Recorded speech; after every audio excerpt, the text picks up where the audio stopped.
Okay, so this is a controversial one. For male baby, we request no circumcision, or you might want baby to be circumcised. We are not at all telling you in this video which to choose. But if you do not want circumcision, make sure that you put that in there. And so it doesn't create this whole discussion in the room if that's something that you've already decided you don't want. It's a very important preference to, again, have if that is your preference. All right, breastfeeding only, no bottles, formula, pacifier, or artificial nipples. This is only if you are choosing to breastfeed. Again, that is your own choice. If you already know that you're gonna do formula, let them know. You can also put that in there, that maybe we brought our own formula and we want this formula used, or we have our own bottles. Let them know whatever your feeding preferences are.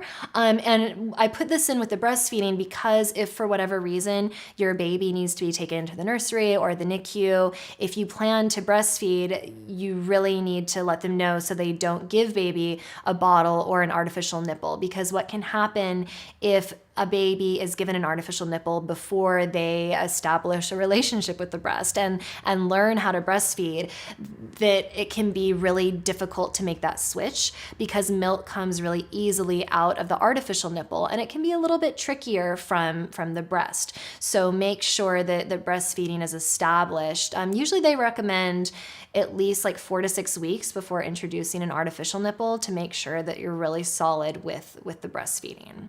But be really clear about that in your preferences.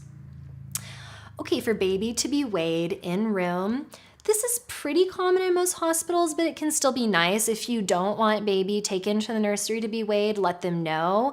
Most hospitals can bring a scale in, some can't. So this is, again, a good question for your care provider so you can be mentally prepared in the hospital for baby to be taken, to be weighed. Maybe your partner can go with them, or to know that, yes, the scale will be brought in, baby will be by your side the whole time. All right, the last one, minimal interruptions and quiet voices after birth. Usually the hospital staff, they take care of their business pretty quickly and then they let you be. But if you feel like that is really important for you, go ahead and put that in there. And so the last piece is just a thank you to the people that will be reading this and honoring it to the best of their ability. Because with the birth preferences, you really want to create a tone of unity. You know, you're not going to battle with them like, I have to fight for this and you have to do this. It's just saying, I've really thought about my birth and if possible, this is how I want it to go. But again, if any medical situations come up or I change my mind, this is a flexible list and we're all in this together. And everybody is wanting to support you and see you through with a healthy baby and a healthy body.